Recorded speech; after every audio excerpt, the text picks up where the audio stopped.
हरिः ॐ श्री गुरुभ्यो नमः हरिः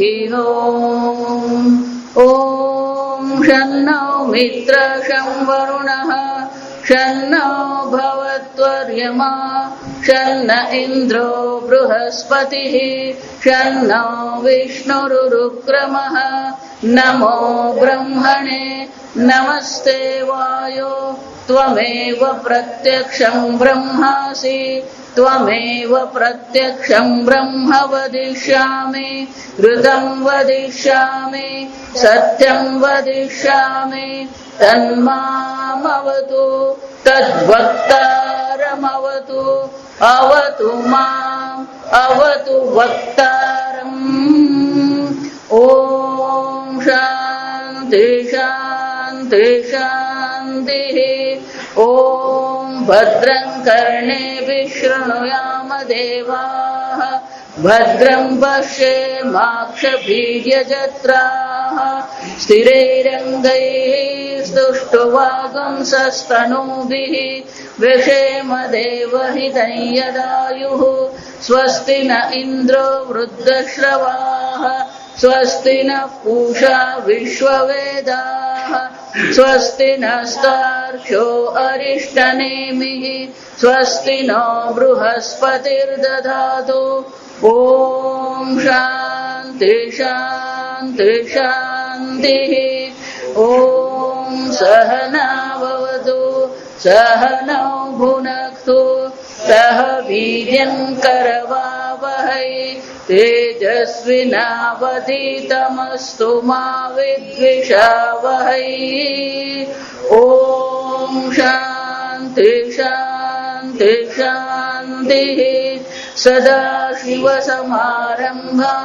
शङ्कराचार्यमध्यमाम् अस्मदाचार्यपर्यन्तां वन्दे गुरुपरम्परां श्रुतिस्मृतिपुराणानाम् आलयं करुणालयं नमामि भगवत्पादं शङ्करं लोकशङ्करं शङ्करं शङ्कराचार्यं केशवं बादरायणं सूत्रभाष्यकृतौ वन्दे भगवन्तौ पुनः पुनः ईश्वरो गुरुरात्मेति मूर्तिभेदविभागिने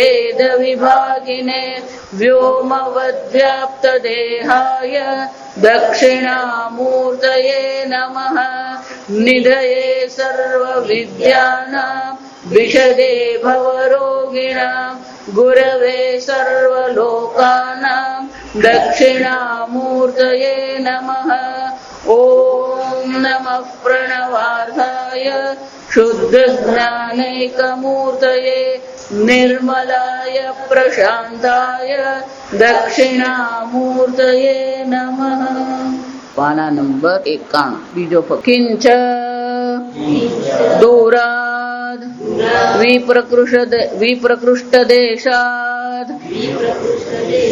सुदूरे विप्रकृष्टतरे देशे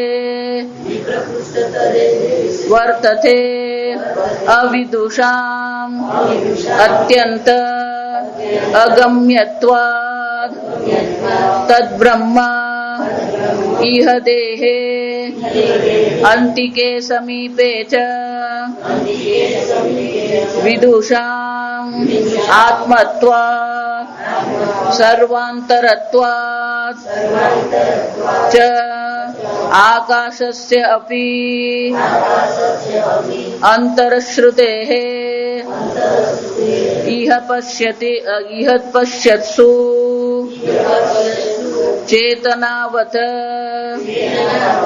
चेतनावत्सु इति एतत् निहितं स्थितं दर्शनादिक्रियावत्वेन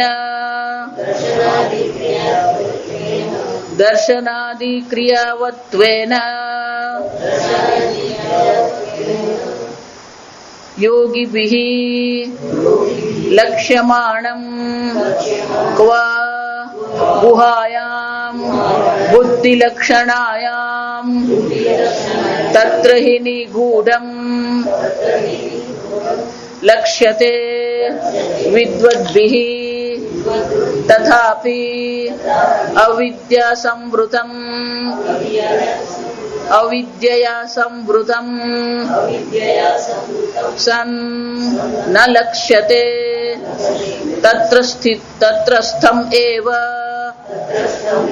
અવિદ્વદ્ભિઃ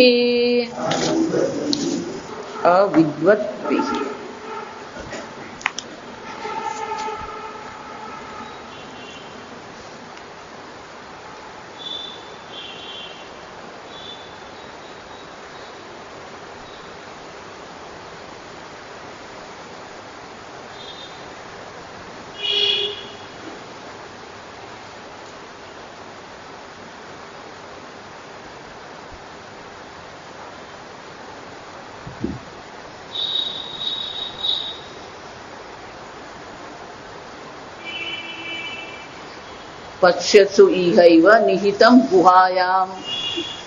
ઇહૈવ ગઈકાલે જોયું એમ, અહીંયા અને અત્યારે એ તત્વના દર્શન થઈ જ રહ્યા છે. પશ્યત્સુ વિચાર ચેતનાવત્સુ શંકરાચાર્ય કહે છે ઇહ પશ્યત્સુ ચેતનાવત્સુ ઇતિ એતત નિહિતમ સ્થિતમ. આ બ્રહ્મ સર્વની બુદ્ધિમાં, બુદ્ધિ ગુહાયામ, સર્વની બુદ્ધિમાં એ વૃત્તિ રૂપે અભિવ્યક્ત થઈ જ રહ્યું છે. જ્યારે દર્શન ક્રિયા થઈ રહી છે તો એ દર્શન ક્રિયા જેને કારણે થઈ રહી છે એ ચૈતન્ય આત્મા તો કેવો છે? અભિવ્યક્ત થઈ જ રહ્યો છે. જો હું વારંવાર તમને કહું કે આ ટ્યુબલાઇટમાંથી જયારે પ્રકાશ આવી રહ્યો છે અને એ પ્રકાશની હાજરીમાં બધી વસ્તુ પ્રકાશિત થઈ રહી છે. સૂર્ય જે છે એ સૂર્યના પ્રકાશના જે કિરણો છે એ પૃથ્વી સુધી પહોંચે છે અને બધી વસ્તુને શું કરે? પ્રકાશિત કરે. તો સૂર્ય અને પૃથ્વીની વચ્ચે પણ સૂર્યના કિરણો છે કે નથી? જો એટલે આ ભગવાનને કોઈ પણ પ્રકાર ભૌતિક શાસ્ત્ર જુઓ, રસાયણ શાસ્ત્ર જુઓ, કોઈ પણ પ્રકારે જુએ, આ ભગવાનની જે સૃષ્ટિ છે ને બહુ અદભુત છે. દરેક વસ્તુની પાછળ કારણ રહેલું છે. તો સૂર્યનો પ્રકાશ સૂર્યથી શરૂ કરીને ચારે બાજુ શું થઈ રહ્યો છે? ફેલાઈ રહ્યો છે. તો પૃથ્વીથી સૂર્યથી શરૂ કરીને પૃથ્વી સુધી એ પહોંચી રહ્યો છે. પણ એ પ્રકાશ જે પહોંચી રહ્યો છે એ રસ્તામાં પ્રકાશ આપણને દેખાય છે? પ્રકાશ સ્વયં અદૃશ્ય છે. પ્રકાશ સ્વયં કેવો છે? અદૃશ્ય, દેખાતો નથી.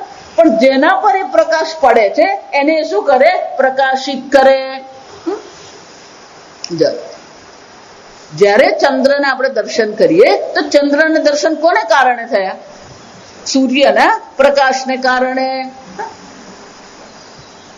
બીજી અદભુત, સૂર્ય આટલો બધો ગરમ છે પણ એ સૂર્યના કિરણ ચંદ્ર પરથી પ્રકાશિત થઈને પરાવર્તિત થઈને જયારે આવે છે ત્યારે એ શીતળતા આપે.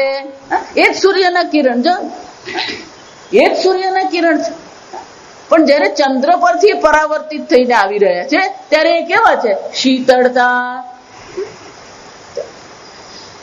પણ ચંદ્ર જયારે સૂર્યના કિરણને પરાવર્તિત કરે છે તો એની આજુબાજુના વિસ્તારમાં સૂર્યનો પ્રકાશ છે કે નથી? છે જ. જો વિચાર, પણ ત્યાં પેલી પરાવર્તિત કરનારી સપાટી નથી એટલે ત્યાં પેલા સૂર્યના કિરણ આપણને દેખાતા નથી. ભલે આપણે એવું કહીએ, જો વેદાંત એટલે તમારું જે સમજ છે ને એને ફેરવવાની જ છે. વેદાંત એક દ્રષ્ટિ છે. જે વસ્તુ તમે જોઈ રહ્યા છો, જે અનુભવ તમે કરી રહ્યા છો એ અનુભવ માટેની એક વિશેષ દ્રષ્ટિ પ્રદાન કરે. વેદાંત આ જગતને બદલવા માટે નથી. જો સમજો, જગત જેવું છે એવું ઈશ્વર જ છે. ઈશ્વરમાંથી જ આ જગત બન્યું. ઈશ્વરે જ આ જગતનું સર્જન કરનાર છે. જો ગઈકાલ જોયું ને, વિસૃજામી પુનઃ પુનઃ, સર્જન કરનારો પણ પરમાત્મા જ છે અને જેમાંથી સર્જન થયું એ પણ પરમાત્મા જ છે.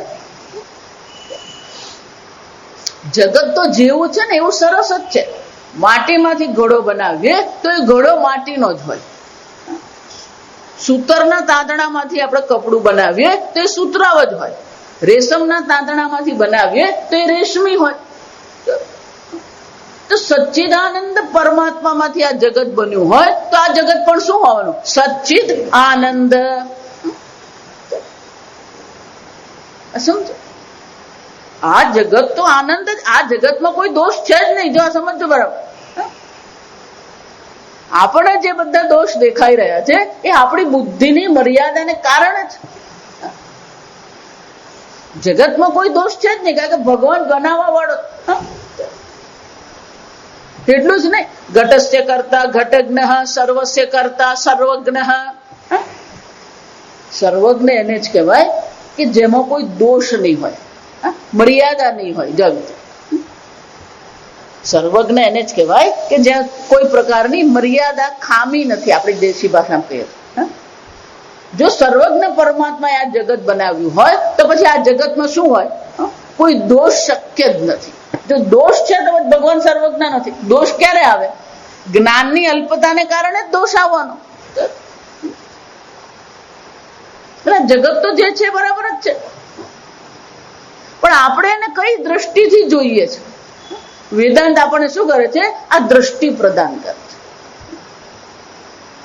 કે સામાન્ય આપણી દ્રષ્ટિ જે છે, સામાન્ય આપણી જે સમજ જે છે, એ સમજ પ્રમાણે આપણે જયારે વાક્ય બોલીએ છીએ ત્યારે વાક્ય શું બોલીએ? સૂર્યના પ્રકાશથી ચંદ્ર પ્રકાશિત થયો. આ વાક્ય આપણું જા સમજો. અને એમાં કશું ખોટું પણ નથી.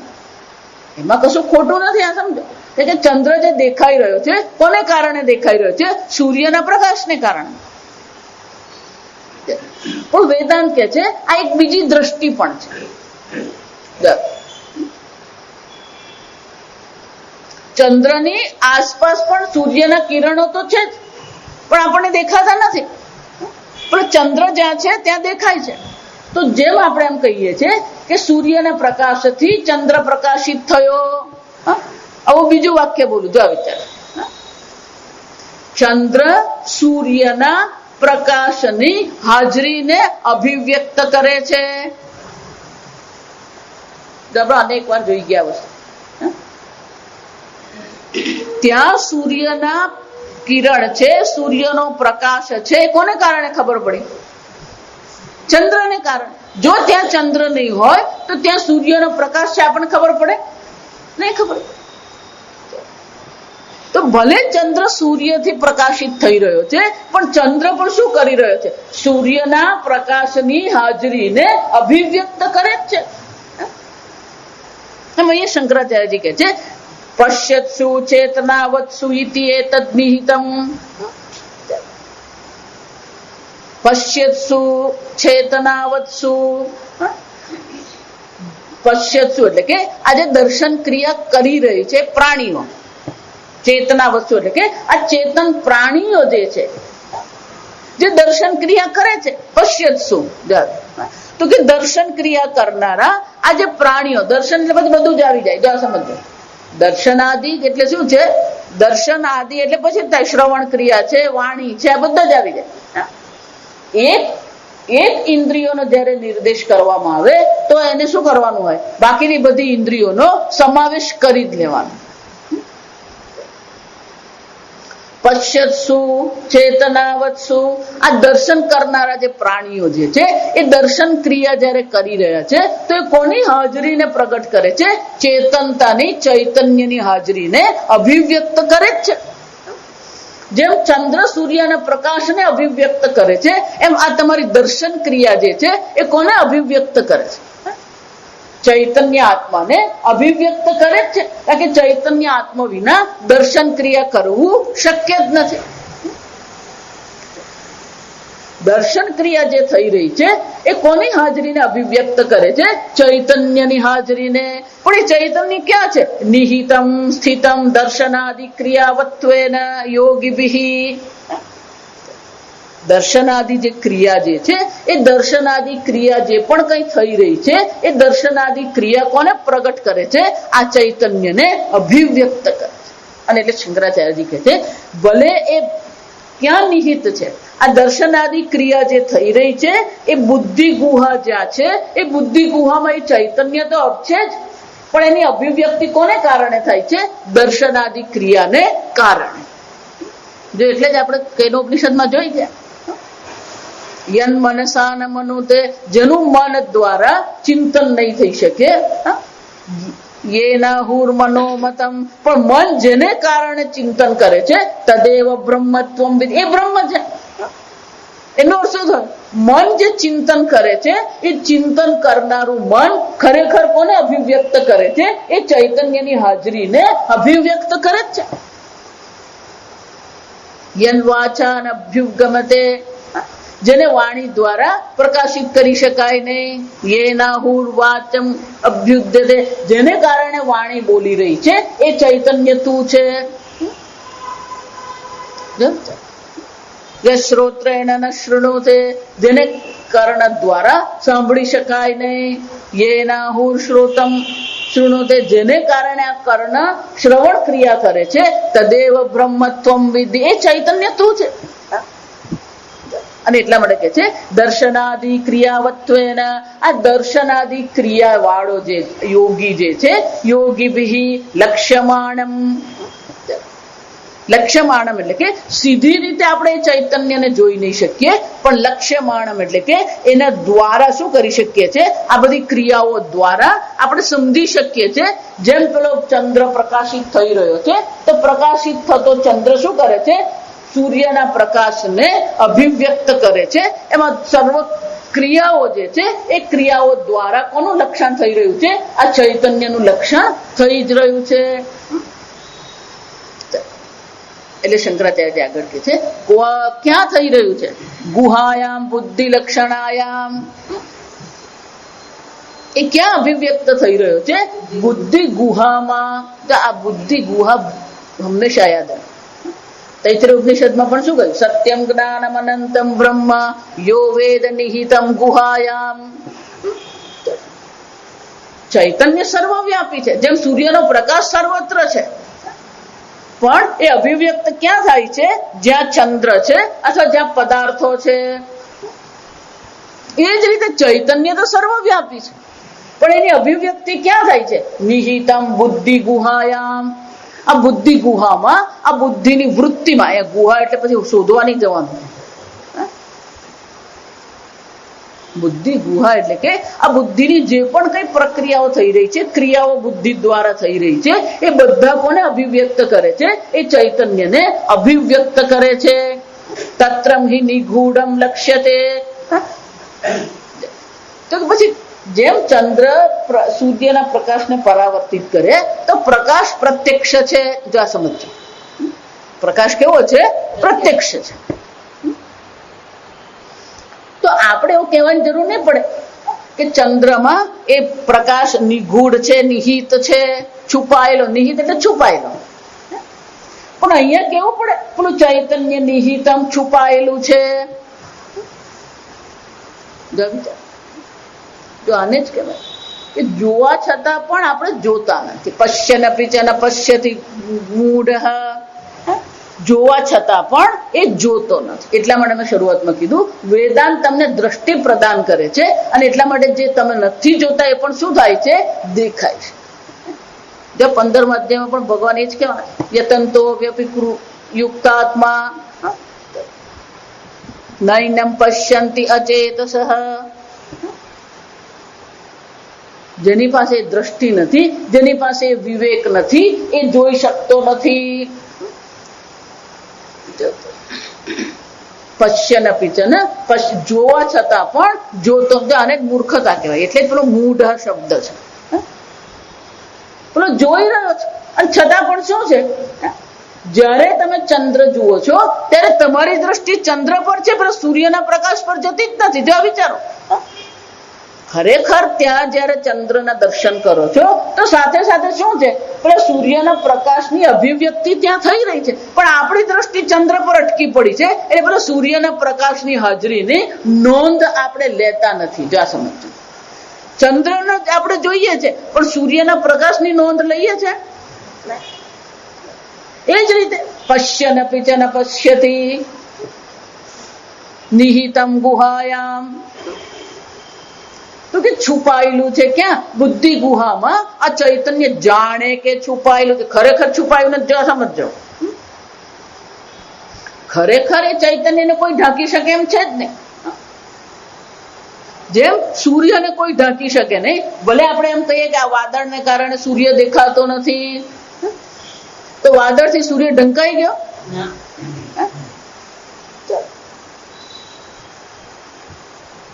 વાદળ થી સૂર્ય નથી ઢંકાયો. જો સમજો, જો અહીંયા ઊંધું જ છે, બધે ઊંધું જ સમજે. તકલીફ જ આપણી ત્યાં છે, આપણી સમજ જ ઊંધી છે. અને આપણે આપણા માતા પિતા ને આપણા શિક્ષકો આપણને આવું ભણાવી ગયા, આપણે આપણા બાળકોને આવું જ ભણાવીએ. જો સમજ, એટલે જ્ઞાનની પરંપરા હોય ને, એમાં અજ્ઞાનની પણ શું છે? આ પરંપરા છે. બધું ઊંધું જ શીખીને આપણે આવે. સૂર્ય પૂર્વ દિશામાં ઉગે છે, આકાશ ભૂરું છે, આ બધું જ શીખીને આવે. ઊંધું જ વિચાર. એટલે શ્રુતિમાં થાય આપણને આ દ્રષ્ટિ આપવી પડે. નિહિતમ ગુહાયામ, છુપાઈ ગયું. છુપાઈ ગયું. જો સૂર્યને વાદળ ઢાંકી શકે નહીં, એમ છતાં સૂર્ય ઢંકાઈ ગયો. સૂર્ય ઢંકાઈ ગયો. જેને બધું ભજન છે, આ પહેલાના જે ભજન છે ને, બહુ સુંદર ભજન હવે. તરણાઓ થે ડુંગર રે, ડુંગર કોઈ ન દીઠે રે. આવડો મોટો ડુંગર પેલા ઘાસના તણખલાથી ઢંકાય?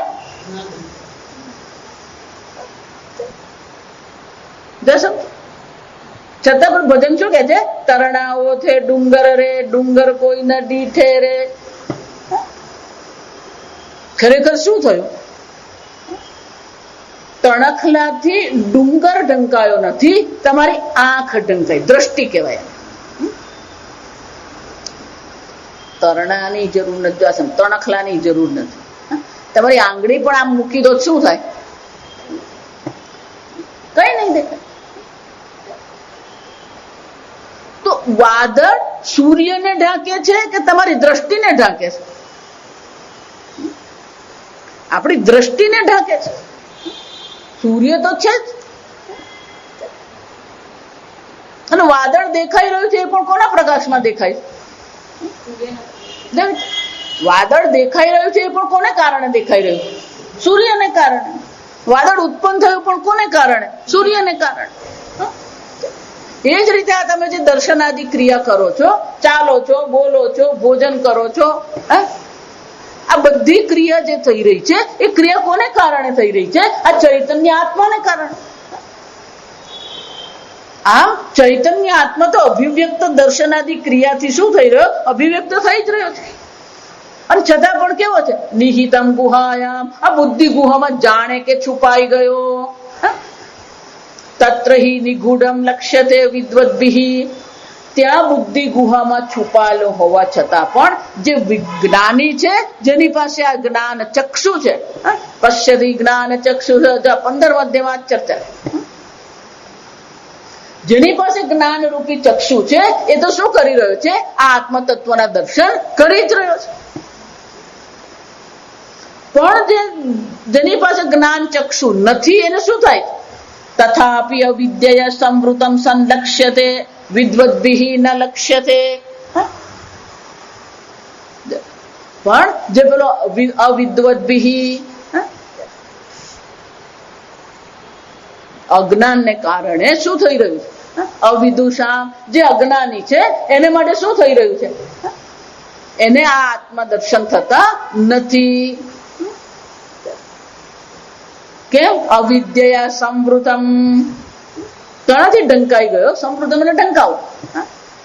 કોનાથી ઢંકાઈ ગયો? અવિદ્યા. આ અવિદ્યાથી આ આત્મા ઢંકાઈ ગયો, અને એટલા માટે આ આત્મા શું છે? દેખાતો નથી. અજ્ઞાનીઓ માટે એ આત્માના દર્શન શક્ય નથી, પણ જ્ઞાનીઓ માટે આત્માના દર્શન શક્ય છે. અવિદ્યા જે છે, જો આ સમજો, એટલા માટે ગમે એટલું જ્યાં ફર્યા હોય ને ત્યાં ફર્યા હોય, જેટલા યોગાસન કરવા હોય, જેટલા પ્રાણાયામ કરવા, શીર્ષાસન કરવા હોય, જેટલા ધ્યાન કરવા હોય ને, બધું કરી આવવાનું. જેટલું ઊંધું જતું કરવું હોય ને એટલું કરીએ. માતાજી રેકી કર્યો તો રેકી કરી આવો ને, બધું જાત જાતનું આવે. જો આ સમજ, બધું જ કરીએ પણ અવિદ્યાની જો નિવૃત્તિ નહીં થઈ તો શું કરવાનું? પણ માતાજી ધ્યાનથી અવિદ્યા જતી રહે કે નહીં? કરી જો, ના કોઈને પાડવાની જ નહીં. આત્મબોધમાં એટલે શંકરાચાર્ય બહુ સરસ બીજા જ શ્લોક કે આ અવિદ્યા જે છે અને કર્મ, જો કોઈ પણ વસ્તુની નિવૃત્તિ કરવી હોય તો એનું વિરોધી લાવવું પડે. ઓઇલ ચીકણું જે છે તો એની સામે શું કરવું પડે? પેલું એવું કેમિકલ લાવવું પડે જે ચિકાશને શું કરે? નિવૃત્ત કરશે. અંધકાર છે તો એનો વિરોધી શું કરવું પડે? પ્રકાશ લાવવો પડે. અવિદ્યાની નિવૃત્તિ કરવાની છે તો કર્મ અવિદ્યાની નિવૃત્તિ કરી શકે? જો આ ના પાડીએ ને, પણ એ પેલી સમજ હોવી જોઈએ કે અવિદ્યા છે. જો આ સમજો એટલે શંકરાચાર્ય પેલું વાક્ય છે ને, અવિદ્યા કામ કર્મ. અવિદ્યા છે, અવિદ્યાને કારણે પોતાને આનંદ સ્વરૂપ ઓળખતો નથી, પોતાને દુઃખી માની લીધો અને દુઃખમાંથી છૂટવા માટે ઈચ્છા કરે છે. અને ઈચ્છા છે પછી શું કરે? કર્મ. તો અવિદ્યા છે, અવિદ્યાને કારણે કામ ઈચ્છા છે અને ઈચ્છાની પૂર્તિ માટે શું કરતો હોય? કર્મ કરે. તો અવિદ્યા, અવિદ્યામાંથી ઈચ્છા અને ઈચ્છાને કારણે શું છે? કર્મ. એટલે આપણે તમારી ગૃહસ્થ ભાષામાં વાત કરું તો અવિદ્યાનો પૌત્ર કોણ છે? આ કર્મ. અને એટલે કર્મની દાદી કોણ છે? અવિદ્યા. અને કર્મની માં કોણ છે? ઈચ્છા. તો કર્મ એ અવિદ્યાનું કાર્ય છે. તો કાર્ય ક્યારેય કારણની નિવૃત્તિ કરી શકે? કાર્ય કારણની નિવૃત્તિ કરી શકે નહીં. અને એટલા માટે કર્મથી અવિદ્યાની નિવૃત્તિ શક્ય નથી. કારણ કે કર્મ એ અવિદ્યાનું કાર્ય છે. એટલે જ ભગવાન ગીતામાં પણ શું કહે? અજ્ઞાનેન આવૃતં જ્ઞાનમ તેન મુહ્યન્તિ જંતવઃ. સમસ્યા કઈ છે? આ અવિદ્યા એ સમસ્યા છે. તો શું કરું? જ્ઞાનેન તુ તદજ્ઞાનમ. શું કરવાનું? આત્મનઃ. ઘડાનું અજ્ઞાન છે તો ઘડાના જ્ઞાનથી ઘડાના અજ્ઞાનની નિવૃત્તિ કરવાની. એ જ રીતે આત્માનું અજ્ઞાન છે તો શું કરવાનું? શીર્ષાસન કરવાનું. જો વિચાર, લોકોની અક્કલમાં આવતું જ નથી. આત્માનું અજ્ઞાન છે તો જરૂર શાની છે? આત્મજ્ઞાનની જરૂર છે. જો આ સમજો, બીજું બધું જ મેળવે, જો બીજું બધું જ્ઞાન મેળવે, પણ એને એમ કે તું આત્મજ્ઞાન મેળવ. કાલે આવીશ, કલ કરે સો આજ કર, આજ કરે સો અબ કર. કાલ પણ આજ બનીને જ આવવાની છે. જો આ સમજો, જે લોકો આજે કામ નહીં કરે તે કાલે પણ કરે જ નહીં. કેમ? કારણ કે કાલ પણ આવશે ત્યારે કઈ બનીને આવવાની? આજ બનીને જ આવવાની. જો સમજો, જે અત્યારે કામ નહીં કરે એ પછી કામ કરવાનો જ નથી. કરવું હોય ને તો અત્યારે જ કરવાનું, બાકી પછી તો છે જ નહીં. કોઈ પણ વ્યક્તિનું કામ સોંપવું ને એમ કે પછી હું કરીશ એટલે એમ કહું ભાઈ તું રવા દે. એ પછી એટલે થવાનું જ નથી. આ સમજજો કે અડધી વાર તો ભૂલી જ જતો હોય.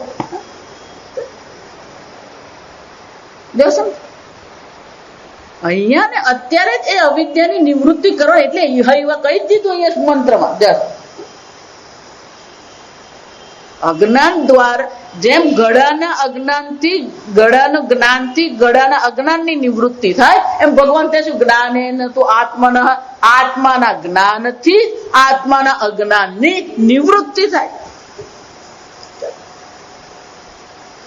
ઓકે માતાજી, આત્મજ્ઞાન કેવી રીતે મેળવીએ? હું વાંચી લઉં ચાલે કે નહીં? વાંચી લે, ના પાડવાની જ નહીં, મારા જેવું રાખવાનું. વાંચ, પછી પૂછવાનું શું સમજાયું?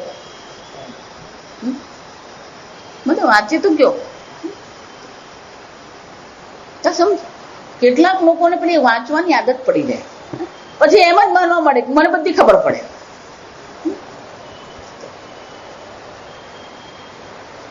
સમજ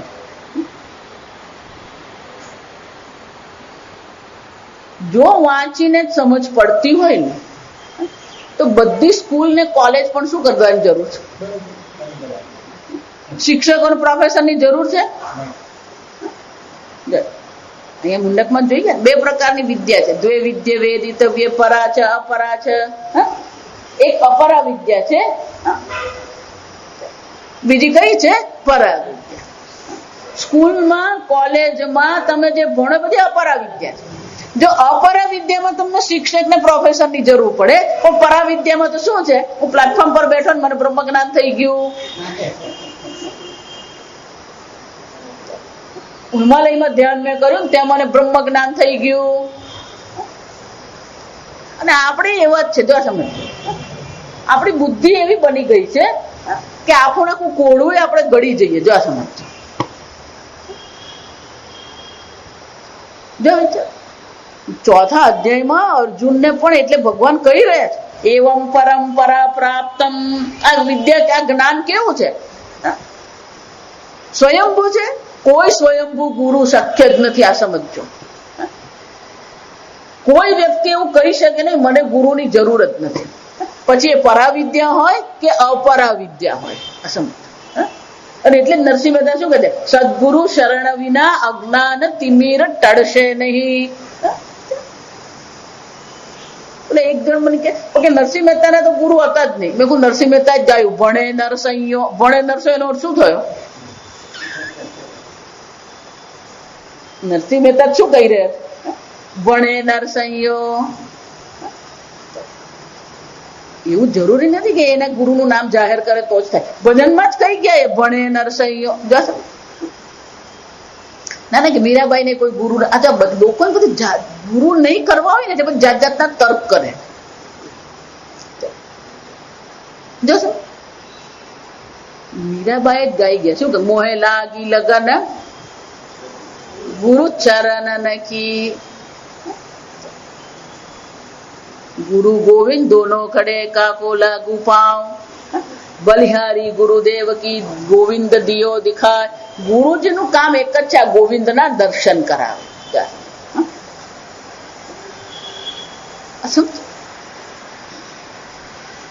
અપરા વિદ્યામાં જો આપણને જરૂર પડતી હોય અને પછી વિચાર શું કરીએ? પરાવિદ્યામાં તો હું વાંચી લે. આ બુદ્ધિનો નિયમ છે. આ સમજજો. બુદ્ધિ જેટલું જાણતી હોય ને એનાથી વધારે વાંચવાથી એને કઈ જ્ઞાન થતું નથી. આ સમજ. તમે જો તમારી જાતને બહુ બુદ્ધિશાળી માનતા હોય ને અને અંગ્રેજી તમારે બહુ સરસ આવડતું હોય ને તો એકાદ વકીલાતની ચોપડી ને તો એકાદ મેડિકલ ચોપડી હાથમાં લઈને બેસો એટલે અક્કલ આવે. તો તમને વકીલાતમાં સમજ નથી પડતી, તમને મેડિકલના પુસ્તકમાં સમજ નથી પડતી, તો ઉપનિષદ વાંચીને તમને જ્ઞાન થવાનું? વિચાર લોકો કેવા તર્ક કરે છે. મેડિકલની ચોપડી પેલી વકીલાતની ચોપડી ખોલીને વાંચીએ ને તો કેટલી ખબર પડે? ઇઝ ધેર ફોર ધેટ આટલી ખબર પડે. બાકીના બધા શબ્દો શું થવાના? એમાં પેલા મેડિકલમાં તમે જો ને પેલા પેલા બેક્ટેરિયાના નામ ને બધા નામ પેલા લેટિન નામ જેવા બધા લાંબા લાંબા આપ્યા હોય લાંબા ચોડા. હું તો કહું કે બધું બાજુએ મૂકો. જો મજાની વાત લોકો દસ્તાવેજ બનાવે ને કે દસ્તાવેજ વાંચી જોજો, એમાંથી તમને કેટલું ખબર પડે મને કહેજો. એ વકીલને જ ખબર પડે એના અંદર શું લખેલું હોય. જા સમજ. બાકી આપણે તો શું કરવાની હોય? તું ભાઈ લાવનું સહી કરું. જા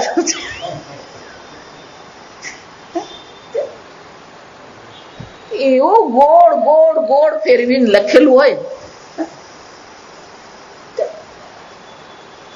એવું જ એવું આ હિયરિંગ નું છે. જો સમજ પેલો જજ જે હિયરિંગ કરીને પછી જે આપે ને લાંબુ પાનું એમાં આપણે ખાલી પૂછે ભાઈ આમાં મારા પક્ષમાં છે પેલાના પક્ષમાં, આટલું જ પૂછવાનું. જો સમજ બાકીનું કઈ પૂછવા જાવ તો અટવાઈ જ જવાનું. હમણાં એક ભાઈ છે એનું કોર્ટમાં જવાનું છે અમદાવાદ. મને કે માતાજી એ અમદાવાદ હું નહીં જાઉં પણ મારા માણસને મોકલી આપ્યો જશે કેમ એ માતાજી એમાં આપણને કઈ સમજ પડે નહીં પેલા માણસને મોકલી આપ્યો મને ખબર છે કે ડિસિઝન જે જજનું આવવાનું છે એ મારા પક્ષમાં જ આવવાનું મને ખબર જ છે પણ માણસને મોકલી આપ્યો જા ભાઈ તું જઈને લઈ આવ જશે કેમ કે આપણે જાણવાનું આટલું જ છે કે ડિસિઝન મારા પક્ષમાં છે કે તારા પક્ષમાં જા તો આ અપરાવિદ્યામાં જો આ શક્ય નથી તો તમે પરાવિદ્યામાં તમે શું ઈચ્છી રહ્યા છો હું વાંચું મને બધી જ સમજ પડે જો એટલે જ કીધું આ બે વાક્ય જ યાદ રાખવાના મસ્થાની સર્વભૂતાની ન ચ મત્સ્થાની ભૂતાની ભગવાન એવું ગોળ ગોળ ગીતા બધાને ફેરવે ને પેલા બધાને બુદ્ધિ ફરી જાય જા સમજ એટલા માટે તમે જોજો આ જેટલી તમે ભગવદ ગીતા જુઓ ને લોકોએ લખેલી જો હકીકત તમને કહું જેટલી ભગવદ ગીતા લખેલ એમાં જોઈ આવજો આ બે વાક્યનો અર્થ શું એ વાક્ય મૂકે જ નહીં એ લોકો ગીતામાં કેમ કે એને સમજ નહીં પડ્યો તે લખવાનો ક્યાંથી ગીતામાં એવા કેટલાય વાક્યો એ વાક્યો એ લોકો ક્યારેય સ્પર્શે જ નહીં કે ખબર જ છે કે આમાં આપણને જો ચાર ડૂબવાની જ નથી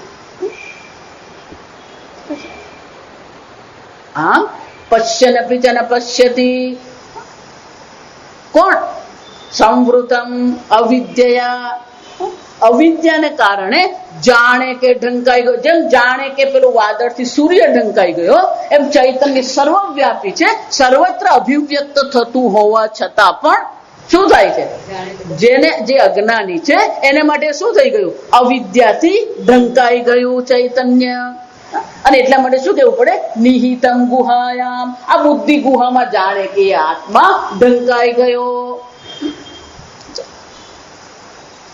તો કોના માટે અજ્ઞાની માટે ઢંકાયો છે જ્ઞાની માટે નહીં અજ્ઞાની માટે દૂર છે અજ્ઞાની માટે સૂક્ષ્મ છે જ્ઞાની માટે તો એ કેવો છે સમીપે નજીક જ છે દૂરાત સુદૂરે તદ અંતિકે છે જે જાણતો નથી એના માટે આત્મતત્વ કેવું છે ખૂબ દૂરની વસ્તુ છે જે જાણે છે એને માટે શું છે આત્મત્વ આત્મ સ્વરૂપે છે અને એટલે શંકરાચાર્યજી કે છે વિદ્વદ્ભિ ન લક્ષ્યતે આ જે પરમાત્મા છે ખરેખર અભિવ્યક્ત થતો હોવા છતાં પણ જે અજ્ઞાની જન છે એના માટે જાણે કે એ અભિવ્યક્ત થતો નથી આમ જેની પાસે જ્ઞાન ચક્ષુ છે એ સર્વત્ર આત્માના દર્શન કરી શકે છે જેની પાસે આ જ્ઞાન ચક્ષુ નથી એ આ આત્માના દર્શન કરી શકતો નથી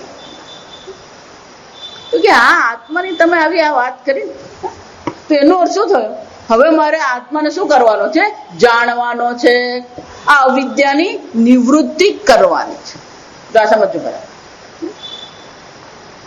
જો મારે અવિદ્યાની નિવૃત્તિ કરવી હોય અને અવિદ્યાની નિવૃત્તિ માટે શાની જરૂર પડે આત્માના જ્ઞાનની જરૂર પડે પણ આત્મજ્ઞાન મારે મેળવવું હોય જો આ સમજો આ ક્રમ સમજજો તમે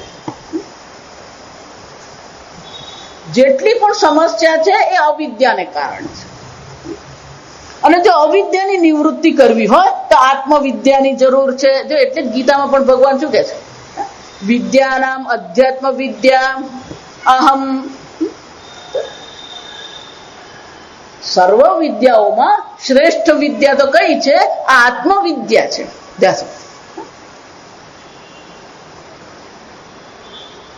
તો આત્મજ્ઞાન મેળવવાનું છે આ મુદ્દા પર આપણે પણ આત્મજ્ઞાન મેળવવું હોય તો મારે શાની જરૂર પડે જો મારે રસાયણ શાસ્ત્ર ભણવું હોય તો મારે કયા પુસ્તકને હાથમાં લેવાનું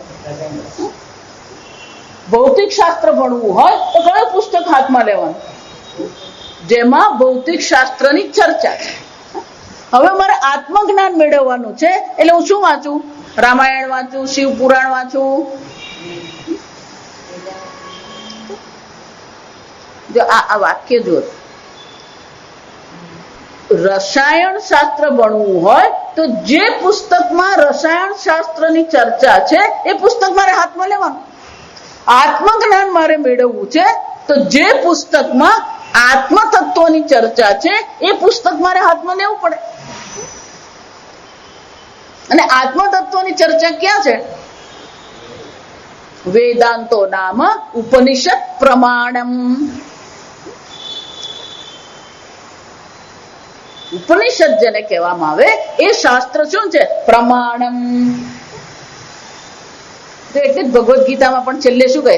ઇતિ શ્રીમદ ભગવદ્ ગીતાસુ ઉપનિષત્સુ બ્રહ્મ વિદ્યાયામ યોગ શાસ્ત્રે. ભગવદ્ ગીતા પણ કોની ચર્ચા કરે છે?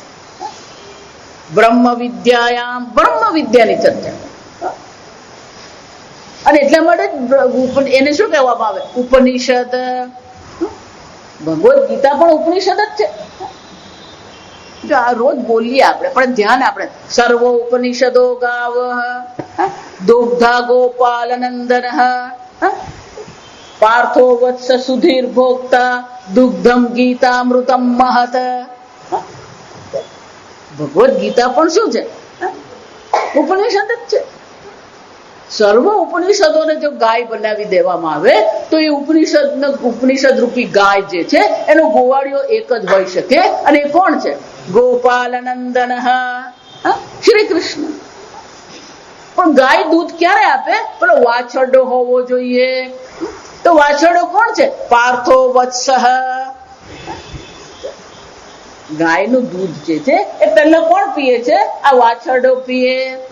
બાકીનું વધેલું દૂધ જે છે કોણ પીએ? સુધીર ભોગતા. સુધીહી, જેની બુદ્ધિ સીધી ચાલે ને એને સુધીહી કહે છે. શું એટલે સુષ્ટુ, યોગ્ય વિચાર કરે, યોગ્ય વિવેક વિચાર કરનાર જે છે એવી બુદ્ધિ જેની છે. સંત મહાત્માઓ જે છે, વિદ્વજ્જનો જે છે શું કરે છે? આ ઉપનિષદ રૂપી ગાયના દૂધનું શું કરે છે? ભોગતા, માણી રહ્યા છે. પણ દૂધ શું છે? દુગ્ધમ ગીતામૃતમ મહત. આ ગીતા રૂપી દુગ્ધ છે, દૂધ છે. આમ ઉપનિષદ એ પ્રમાણ છે. પણ જો ઉપનિષદ હું જાતે વાંચી લઉં ચાલે કે નહીં? તો અહીંયા મુંડક ઉપનિષદ બધું જોઈએ. સગુરુ મેવા અભિગત છે, તેને કોની પાસે જવું પડે? સગુરુ મેવા અભિગત છે, ગુરુ પાસે જવાનું જ છે. પણ ગુરુ કેવા છે? શ્રોત્રિયમ બ્રહ્મનિષ્ઠમ. શ્રોત્રિયમ એટલે કે જેણે પોતે ગુરુ પાસે બેસીને શાસ્ત્ર અધ્યયન કર્યું છે. પણ એના ગુરુ પણ કોણ? જેને એનો અર્થ શું થયો? ગુરુ એ છે જે પહેલા એના ગુરુનો શિષ્ય હતો. ને એ ગુરુ કેમ છે? એમણે પણ શું કર્યું? એના ગુરુ પાસે બેસીને શાસ્ત્ર અધ્યયન કર્યું.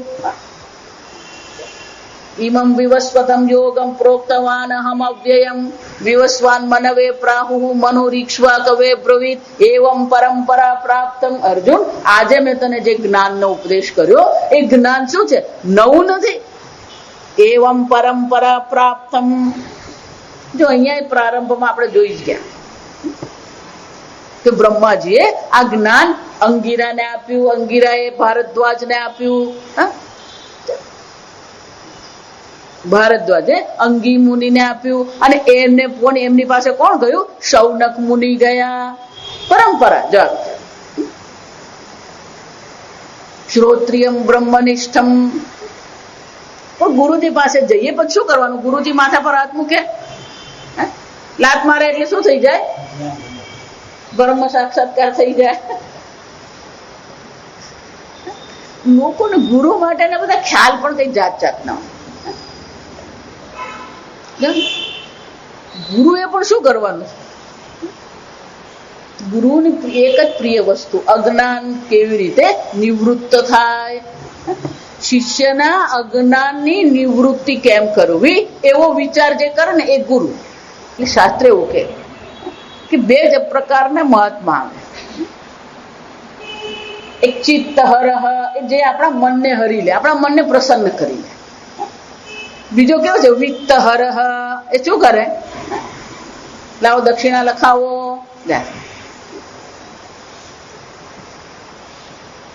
અજ્ઞાનની નિવૃત્તિ કરે ને એને ગુરુ કે.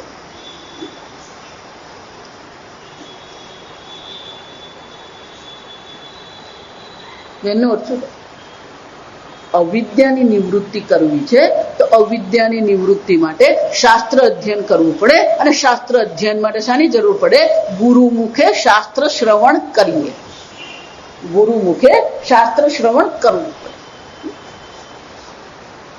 એટલે હવે શંકરાચાર્યજી બહુ સુંદર ભાષ્ય કે છે. આપણે ભાષ્ય વાંચ્યું નથી એટલે પહેલા વાંચીએ.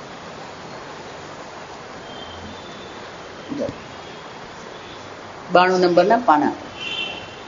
પુનઃ અપી અસાધારણમ તદ ઉપલબ્ધિ સાધનમ ઉચ્યતે. અસાધારણ આ બ્રહ્મ ચૈતન્ય જે છે અસાધારણમ, અસાધારણ એટલે કે આપણા પ્રમાણથી જે બધા વિષયો ઉપલબ્ધ થાય છે એની અંતર્ગત આ ચૈતન્ય આવી શકે એમ છે જ નહીં. જો સમજો,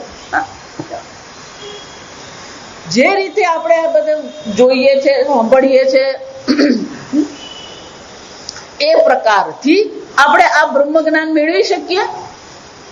આપણી પાસે જેટલા પ્રમાણ ઉપલબ્ધ છે, જે પ્રત્યક્ષ અને પરોક્ષ પ્રમાણ ઉપલબ્ધ છે, જે શબ્દ પ્રમાણ ઉપલબ્ધ જે છે, એનાથી આ બ્રહ્મ જ્ઞાન થઈ શકે એમ નથી. અને એટલા માટે બ્રહ્મ જ્ઞાન પ્રાપ્ત કરવું હોય તો એને માટે શું કરવું પડે? અસાધારણમ તદ ઉપલબ્ધિ સાધનમ. એ બ્રહ્મ તત્વની તમે જે ચર્ચા કરી એને ઉપલબ્ધિ એટલે કે એને પ્રાપ્ત કરવા માટેનું જે સાધન જે છે એ સાધન પણ કેવું છે? અસાધારણમ. તો કે એ સાધન શું છે? એટલે પહેલા કયા સાધન નથી શ્રુતિ માતા દર્શાવે છે અને પછી કહે છે કે કયું સાધન છે. એટલે મંત્ર બોલ્યા. ન ચક્ષુષા ગૃહ્યતે નાપી વાચા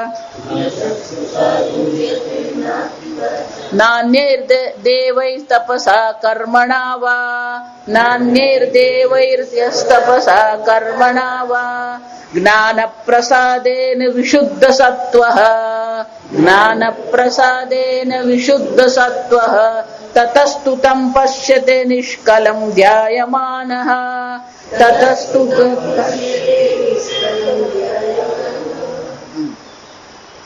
ભાષ્ય. યસ્માત ન ચક્ષુષા ગૃહ્યતે કેનચિદપી અરૂપત્વાत् નાપી ગૃહ્યતે વાચા અનભિધેયત્વાत् ન ચ અન્યૈઃ દેવૈઃ ઇતર ઇન્દ્રિયૈઃ તપસઃ સર્વ પ્રાપ્તિ સાધનત્વેપી ન તપસા ગૃહ્યતે તથા વૈદિકેન અગ્નિહોત્રાદિ કર્મણા પ્રસિદ્ધ મહત્વેનાપી ન ગૃહ્યતે કિમ પુનઃ તસ્ય ગ્રહણે સાધનમ ઇત્યાહ જ્ઞાન પ્રસાદેન આત્મ અવબોધન સમર્થમ અપી સ્વભાવેન સર્વ પ્રાણીનાં જ્ઞાનમ બાહ્ય વિષય રાગાદિ દોષ કલુષિતમ અપ્રસન્નમ અશુદ્ધમ સન ન અવબોધયતિ નિત્યમ સન્નિહિતમ અપી આત્મતત્વમ મલ અવનદ્ધમ ઇવ આદર્શમ. આદર્શમ, આદર્શમ એટલે અરીસો. પુનઃ અપી અસાધારણમ તદ ઉપલક્ષિતમ સાધનમ ઉચ્યતે શ્રુતિ માતા. આ બ્રહ્મ જે બુદ્ધિ ગુહામાં છુપાયેલું છે એને જાણવા માટેનો સાધન આપણને દર્શાવે. ન ચક્ષુષા ગૃહ્યતે, પહેલું શું કે છે? આંખ દ્વારા એના દર્શન થઈ શકે એમ છે. કેને ચેદપી કોઈના પણ દ્વારા, જો આ સમજો કેમ, અરૂપત્વાત આત્માનો કોઈ વિશેષ રૂપ કે રંગ નથી કે એને આપણે આંખ દ્વારા ગ્રહણ કરી શકીએ. ન ગૃહ્યત એટલે એને ગ્રહણ કરવું. ના પીવાચા વાણી દ્વારા પણ આ આત્મજ્ઞાન મેળવી શકાય એમ છે જ નહીં. કેમ, અનભિધેયત્વાત કે આત્મા જે છે એ આત્મા શું છે? યસ્માદ એટલે કારણ કે આત્મા ચક્ષુથી ગ્રહણ કરી શકાય એમ નથી, વાણીથી પણ ગ્રહણ કરી શકાય એમ છે જ નહીં. તો કે વાણીથી કેમ ગ્રહણ નહીં કરાય?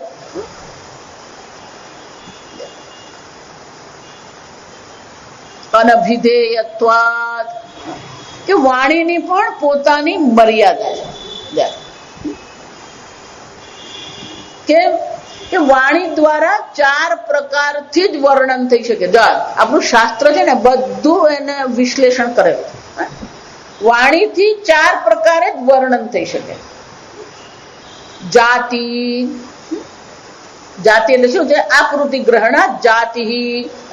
વિશેષ કોઈ આકાર હોય તો પછી એને આપણે શું કરી શકીએ? વર્ણન કરી શકીએ. જાતિ આપણે કહીએ ને, જો વિચાર, કોઈ પણ વ્યક્તિ દક્ષિણ માંથી અહીંયા આવ્યો હોય, તમે એને ઓળખી જાઓ કે નહીં? આ મદ્રાસી છે. ઠંડી પડે ને એ બધા નેપાળ થી આ બધા આવે. આ નેપાળી ઓળખી જાઓ કે નહીં? આ પંજાબી કેમ ઓળખી જાઓ? એનો એક વિશેષ શરીરનો આકાર છે. જાતિ ગ્રહણ, કોઈ વિશેષ જાતિ હોય, આકાર હોય તો આપણે એને ઓળખી શકીએ. જો બાળકોને પણ આપણે એ જ કરાવીએ. આમ 4 આમ થાંભલા બનાવી દઈએ, આમ મોટું પેટ બનાવે, નાની પૂંછડી બનાવે, આગળ આમ લાંબુ બનાવી દે. ખાલી રેખાંકન જ કરેલું, પણ એ રેખાંકન જે કરેલું છે એના પરથી ઓળખી જાય કે નહીં? આ હાથી, આ ચકલી, આ પોપટ, આ ગધેડો, આ ઘોડો, કોનાથી ઓળખે? રેખાંકન પરથી, આકાર પરથી જ ઓળખી જાય. આ પોપટ, આ કાગડો, જો વિચારો, એને જાતિ કહેવાય. એક વિશેષ આકાર જે છે એને શું કહેવામાં આવે? જાતિ. કાશ્મીર થી પણ કોઈ અહીંયા આવ્યું હોય, આપણે ઓળખી લઈએ જ નહીં એને. જાતિ, કોઈ જાતિ હોય તો આપણે એને ઓળખી શકીએ. અરૂપત્વ, આત્માનો કોઈ આકાર છે? કોઈ રૂપ છે? આત્માનો કોઈ આકાર છે? બૃહત્વ, જોઈ કે આપણે બધું આ બૃહંચ, આત્મા કેવો છે? આ બ્રહ્મ કેવું છે? બૃહત, સર્વવ્યાપી છે. આત્માની કોઈ જાતિ નથી, કારણ કે આત્મા કેવો છે? સર્વવ્યાપી છે. સર્વવ્યાપીનો કોઈ આકાર કે રૂપ હોય નહીં, અને એટલા માટે ન ચક્ષુષા ગૃહ્યતે, એનું રૂપ નથી એટલે એને આંખથી આપણે ગ્રહણ નહીં કરી શકીએ. એ જ રીતે વાણીથી પણ એનું વર્ણન કરી શકાય એમ છે જ નહીં. એ જાતિ, ગુણ, એનો કોઈ ગુણ છે? રંગ છે, રૂપ છે, આકાર છે. નિર્ગુણત્વાત, આત્મા કેવો છે? જે આપણે ગઈકાલે જ જોઈ, પૃથ્વીમાં 5 ગુણ છે, જળમાં 4 ગુણ છે, રૂપમાં 3 ગુણ છે, સ્પર્શ જે છે એમાં 2 ગુણ છે, આકાશમાં કેટલા? વાયુમાં 2 ગુણ છે, આકાશમાં કેટલા છે? 1 ગુણ છે. અને આત્મા કેવો છે? નિર્ગુણ. સૂક્ષ્મત્વાત નિર્ગુણત્વાત, એ સૂક્ષ્મ પણ છે અને નિર્ગુણ પણ છે, અને એટલા માટે ગુણ દ્વારા પણ એનું વર્ણન થઈ શકે એમ નથી. ક્રિયા, ક્રિયા બહુ મજાની વસ્તુ છે. આ ડ્રાઈવર છે, આ રસોઈયો છે, આ મેનેજર છે, આ પ્રોફેસર છે, આ લુહાર છે, આ સુથાર છે, એ નામ છે. એ શું બતાવે? ક્રિયા બતાવે. સુથાર છે એનો શું થયો? એ લાકડા સાથે કામ કરી રહ્યો છે. આ લુહાર છે એટલે શું છે? લોખંડ સાથે કામ કરી રહ્યો છે. આ પ્રોફેસર છે એટલે શું છે? કોલેજમાં એ ભણાવે છે. આ ડ્રાઈવર છે એટલે શું થયું? ડ્રાઈવર માં જાત જાત ના આવે. જો સમજ, આપણે તેમ જ લાગે જઈને લાયસન્સ લઈએ. લાયસન્સ જ જાત જાત. રિક્ષા ચલાવવાનું લાયસન્સ જુદું હોય, ગાડી ચલાવવાનું લાયસન્સ જુદું, ટ્રક ચલાવવાનું લાયસન્સ શું છે? આ ડ્રાઈવર છે એની ક્રિયા બતાવે. એ શું બતાવે? ક્રિયા. તો કે આત્મામાં કોઈ ક્રિયા છે? આત્મા કઈ ક્રિયા કરે છે? આત્મામાં કોઈ ક્રિયા છે જ ને. દૈવ કુર્વન નખારે, એ કઈ કરતો પણ નથી, કઈ કરાવતો પણ નથી. નિષ્ક્રિય. એને શું કહેવામાં આવે? નિષ્ક્રિય. ચૈતન્ય આત્મામાં કોઈ પણ પ્રકારની ક્રિયા શક્ય જ નથી. અને ક્રિયાના આધારે પણ આપણે એ આત્માનું વર્ણન કરી શકીએ એમ છે જ નહીં. જાતિ ગુણ ક્રિયા. ચોથું સંબંધ. આ જો અમે બધા જાતની જગ્યાએ જઈએ ને એટલે કોઈ મળે ને એટલે એ માસીના દીકરાનો સાડો આ છે. કોણ યાદ રાખે? પણ લોકોને આ બધા ઓળખાણ કરવામાં બહુ રસ પડે. એટલે હું હંમેશા બધાને કહું, ભાઈ તું ઓળખાણ કરાવ, મને કઈ વાંધો નથી, પણ તું એવી અપેક્ષા નહીં રાખતો કે હું યાદ રાખું. ક્યાંથી બોલ? આત્માનો કોઈ સગાવાલા છે કે નહીં? એકમ અદ્વિતીય એમ કેવો છે? એક જ અદ્વિતીય. પેલું બીજું છે જ નહીં. એકમ અદ્વિતીય એક છે ને પેલું બીજું છે જ નહીં. બીજું હોય ને તો સંબંધ હોય. જા વિચાર, આત્મા કેવો છે? એક અદ્વિતીય. સંબંધ નથી. તો આત્માને કોઈ ચૈતન્ય, આત્મા જે છે ચૈતન્ય જે છે એનું શું છે? જાતિ નથી, ગુણ નથી, ક્રિયા નથી, સંબંધ નથી. તો પછી એનું વર્ણન થઈ શકે વાણીથી? વાચાપી ગૃહ્યતે. વાણી દ્વારા પણ એને ગ્રહણ કરી શકાય નહીં, વાણી દ્વારા પણ એનું વર્ણન કરી શકાય એમ છે જ નહીં. તો માતાજી મૌનમ વ્યાખ્યા તમે આજથી શું કરી દો? તમે વાણીથી જ બોલી રહ્યા. તમારે શું કરવાનું? ચોપડી બંધ કરો અને ઘેર પહોંચી જાઓ.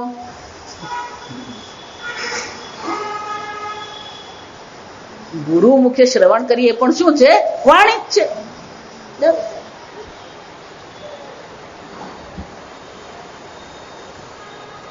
વાણી બે પ્રકારની. જો સમજો, એક વાચ્યાર્થ, બીજી લક્ષ્યાર્થ. જો એટલે લક્ષ્ય તે શબ્દ આવે છે અહીંયા સમજો, એને લક્ષણા કહેવાય. વાચ્યાર્થ એટલે શું છે? આ પીળો ગલગોટો છે, વાક્ય બોલીએ અને એનો સીધો અર્થ થઈ જાય, એને શું કહેવાય? વાચ્યાર્થ.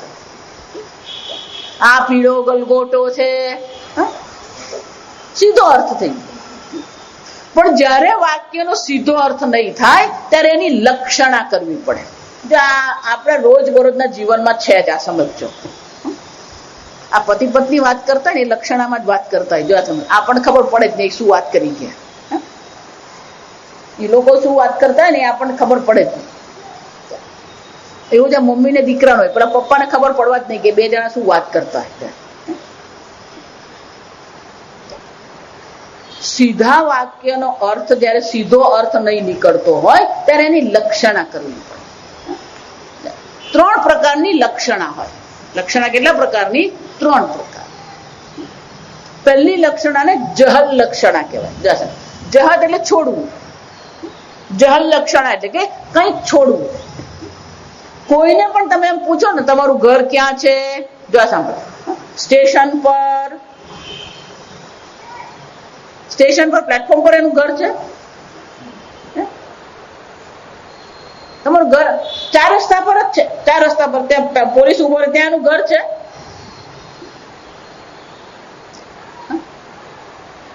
શાસ્ત્ર દ્રષ્ટાંત શું? તમારું ગામ ક્યાં આવ્યું? ગંગાયામ ઘોષ. આ ગંગા પર અમારું ગામ છે. ગંગા પર ગામ છે. એનો અર્થ શું થયો? આ વાક્યમાં કંઈક છોડવું પડે. જયારે એમ કહેવામાં આવે સ્ટેશન પર ઘર છે, તો સ્ટેશનને છોડીને સ્ટેશનની નજીકનો પ્રદેશ લેવો પડે. ગંગાયામ ગોષઃ એમ જયારે કહેવામાં આવે, ગંગા પર ગામ છે તો ગંગા છોડીને ગંગાનો કિનારો પકડવામાં આવે. જો ચાર રસ્તા પર ઘર છે એમ કહીએ એનો શું થયો? ચાર રસ્તાની નજીકની જગ્યા પર. એને જહલ લક્ષણ કહેવાય. બીજું છે અજહલ લક્ષણ, જેમાં છોડવાની જરૂર નથી. વાક્યમાં જે કહેવામાં આવ્યું છે એમાંથી કોઈ વસ્તુ છોડી દેવાની નથી, પણ એમાં કંઈક ઉમેરવાનું છે. જો આ રોજબરોજનું જ છે, આ સમજો. ઘણી વાર આપણે બેઠા બેઠા કંઈક લખતા હોઈએ ને તો કંઈક જરૂર પડે એટલે આપણે એમ જો પેલું પીડું લઈ આવતો, પેલું બાળક લઈ આવે કે નહીં પીડું? કેમ લઈ આવે? કે તમે જે કરી રહ્યા છો અને ખબર જ છે કે પપ્પા ફાઇલ લઈને બેઠા છે અને પીડું લઈ આવે એમ કીધું, એનો શું થયો? પીળી ફાઇલ પપ્પાએ મંગાવી, ખબર પડી જ તો એનો શું થયો? પીડું લઈ આવે એમ કહેવામાં આવે તો વાક્યમાંથી કોઈ વસ્તુનો ત્યાગ કરવાનો નથી, એમાં કંઈક ઉમેરવાનું છે. અજહલ લક્ષણા. શ્વેતો ધાવતી, શ્રુતિ માતાનું દ્રષ્ટાંત કયું છે? શ્વેતો ધાવતી. આ સફેદ દોડી રહ્યો છે, સફેદ રંગ દોડવાનો. શ્વેતો અશ્વ ધાવતી, કોણ દોડી રહ્યું છે? સફેદ ઘોડો દોડી રહ્યો છે. પછી પેલું ત્રીજું છે જહલ અજહલ લક્ષણા, બંને છે. કંઈક છોડવાનું છે, કંઈક પકડવાનું છે. વર્ષો પછી તમારા મિત્રના દીકરાના લગ્નમાં તમે જાઓ ને, આમ તેમ મળતા રહેતા હોઈએ. જો આ વિચાર, પછી એના દીકરાના લગ્ન અમદાવાદ હોય એટલે શું કે ના ના એ તારે આવવું જ પડે, કોઈ પ્રશ્ન નથી. તું જ નહીં, બધાને, આપણા બધા કોલેજના બધા મિત્ર મંડળને બોલાવે છે, તું આવજે. તો કે હા હું તો વર્ષોથી એ લોકોને મળ્યો જ નથી. એટલે પેલો અમદાવાદ જાય. અમદાવાદ જઈને શું કરતો હોય? બેઠો હોય વાતો કરતો હોય. એમાં પેલા બે જણા આવે, પેલા મિત્રો સાથે બહુ પ્રેમથી વાત કરે, ખભા પર પેલો આમ હાથ મૂકી દે, બધી વાત તમે એને જોયા કરો. પેલો જે મિત્રો જેને આમંત્રણ આપે એ સમજી ગયો કે આ તમને ઓળખાણ પડતી નથી, અને આને ઓળખ્યો કે નહીં? કે ઓળખાતો નથી. જા સમજ. અરે આ આપણો પાપડ તોડ પહેરવાન ચેતન, પાપડ તોડ પહેરવાન ચેતન, એ ચેતન ત્યારે કેવો હતો? શુક્લગ્ન. અને અત્યારે એનું કેટલું છે? 90 કિલો વજન. જો સમજ. 25 વર્ષ પછી તમે જયારે એને મળો છો અને એનું વજન શું થઈ ગયું? અડધા વાળ ઉતરી ગયા હોય, જાડા ચશ્મા આવી ગયા હોય, 90 કિલો વજન થઈ ગયું હોય, તો શું કે? અને આ એક ચેતન. જો સમજો, આ વાક્ય જુઓ. આ એક ચેતન, આ એક ચેતન એમ જયારે કહેવામાં આવે, સોયમ દેવદત્ત. શ્રુતિ માતા એવું કે સોયમ, આ એક દેવદત્ત. આ એક છે. સહ અયમ, સહ એટલે તે દેશમાં તે કાળમાં જે ચેતન હતો એ જ આ દેશમાં આ કાળમાં ચેતન છે. પણ તે દેશ જે છે કયો છે? કોલેજની છાત્રાલય. એ કાળ છે કોલેજનો. અને એ ચેતન કેવો હતો? શુક્લકડી. અત્યારે જે આ કાળમાં, અત્યારે અહીંયા જે ચેતન છે કેવો છે? જાડો થઈ ગયો, 25 વર્ષ ઉમેરાઈ ગયા શરીરમાં, પણ છતાં શું કહેવામાં આવે? આ એક ચેતન છે. તો ચેતન સામાન્ય છે, પણ દેશ અને કાળ બદલાઈ ગયા, સ્વરૂપ બદલાઈ ગયું, શરીર બદલાઈ ગયું, પણ ચેતન તો કોણ છે? એનો એ જ છે. એ જ રીતે શ્રુતિ માતા પણ શું કરે છે? લક્ષણા દ્વારા આપણને આ શાસ્ત્ર જ્ઞાન કરાવે છે, અને લક્ષણા દ્વારા કરાવે છે. વાચ્યાર્થ શક્ય નથી, એટલા માટે વાંચીને આ જ્ઞાન થાય નહીં. જો આ સમજો, વાંચીને તમે સમજવા જાઓ તો લક્ષણા કરી શકો નહીં. લક્ષણા કરવાનું હોય તો ગુરુની જરૂર પડે. શું લક્ષિત થઈ રહ્યું છે એ સમજાવવા માટે કોની જરૂર પડે? ગુરુની જરૂર. તત્વમસી તજ્જગર કારણમ બ્રહ્મત્વમ અસી. ત્યાં ઉપદેશ છે. જો સમજો, ઉપદેશમાં આપણે શું સમજી શકીએ? તે જગત કારણ બ્રહ્મ તું છે, એમાં પણ જહલ અજહલ લક્ષણા. તે જગત કારણ બ્રહ્મ, એ કોણ છે? જગતનું કારણ છે. અને હું કોણ છું?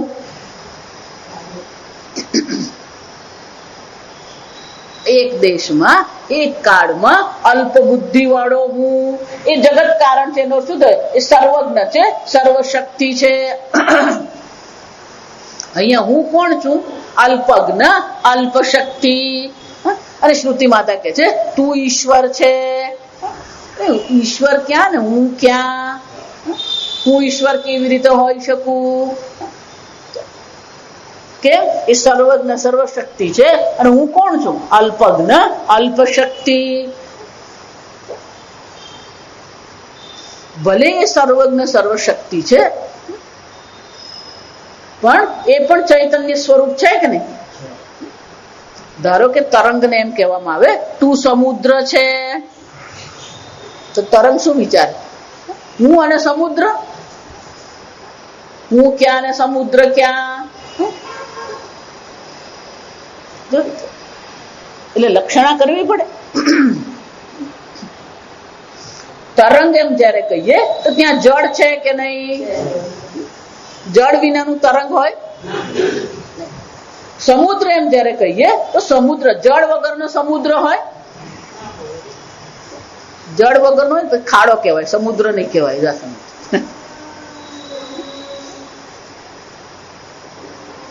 તો તરંગનું અસ્તિત્વ પણ કોને કારણે છે? જળને કારણે. સમુદ્ર પણ સમુદ્ર કોને કારણે કહેવાય છે? જળને કારણે. પણ એકની ઉપાધિ અલ્પ છે, બીજાની ઉપાધિ કેવી છે? મહાન. એટલે મહાસાગર કહેવાય. ઉપાધિ કેવી છે? મહાન છે, મહાસાગર. બંનેની ઉપાધિમાં વિરોધ છે. ઉપાધિમાં શું છે? વિરોધ છે. પણ તત્વમાં વિરોધ છે. ઈશ્વર પણ સચ્ચિદાનંદ છે, તમે પણ કોણ છે? સચ્ચિત સ્વરૂપ છો જ. એક ચૈતન્ય ઈશ્વર અને બીજું ચૈતન્ય તમે, બે ચૈતન્ય છે, એક જ છે.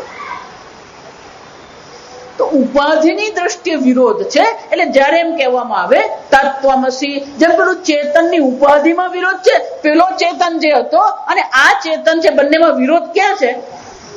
ઉપાધિમાં વિરોધ છે. ચેતન તો એનો એક છે. એ જ રીતે અહીંયા પણ ઉપાધિમાં વિરોધ છે. તો જે વિરોધ ભાગ છે એનો ત્યાગ કરીએ. જહત જહલ જહલ લક્ષણા કેમ કહેવામાં આવે? જે વિરોધી ભાગ છે એનો ત્યાગ કરી દેવામાં આવે. જે સામાન્ય ભાગ જે છે એને આપણે ગ્રહણ કરીએ. જેમ પેલો ચેતનમાં તે કાળનો તે દેશનો શુક્લકડી ચેતન છે એનો ત્યાગ કરી દીધો. આ કાળમાં આ દેશમાં જાડો જે ચેતન છે એનો ત્યાગ કરી દીધો. અને ચેતન જે સામાન્ય છે એને શું કરીએ? આપણે સમજી લઈએ. એ જ રીતે જે અલ્પ છે, જે અજ્ઞાની લાગી રહ્યો છે, એ જીવ જે છે એ પણ સચ્ચિદાનંદ બ્રહ્મ છે. ઈશ્વર જેને આપણે કહીએ એ પણ શું છે? સચ્ચિદાનંદ બ્રહ્મ છે. આમ શ્રુતિ માતા જયારે આપણને ઉપદેશ કરે છે એ લક્ષણાથી આપણને ઉપદેશ કરે છે. અને એટલા માટે ગુરુની જરૂર પડે. કે લક્ષણા કરવાના કેવી રીતે તમે જો વિચાર. અને એ લક્ષણા પણ પાછી કઈ છે? જહલ જહલ લક્ષણા. અને એટલે શ્રુતિ માતા કે છે ના ગૃહ્યતે ના પીવાચા, વાણી દ્વારા પણ આ આત્મ તત્વ ગ્રહણ થઈ શકે એમ નથી. કારણ કે લક્ષણા દ્વારા ગુરુ મુખે આપણે એનું શ્રવણ કરવું પડે. આગળ આપણે આવતીકાલે. ઓમ અસતો માં સદ્ગમય તમસો માં જ્યોતિર્ગમય મૃત્યોર્મા અમૃતંગમય. ઓમ પૂર્ણમદ પૂર્ણમિદં પૂર્ણાત પૂર્ણમુદચ્યતે પૂર્ણસ્ય પૂર્ણમાદાય પૂર્ણમેવાવશિષ્યતે. ઓમ શાંતિ શાંતિ શાંતિ. હરિ ઓમ શ્રી ગુરુભ્યો નમઃ. હરિ ઓમ.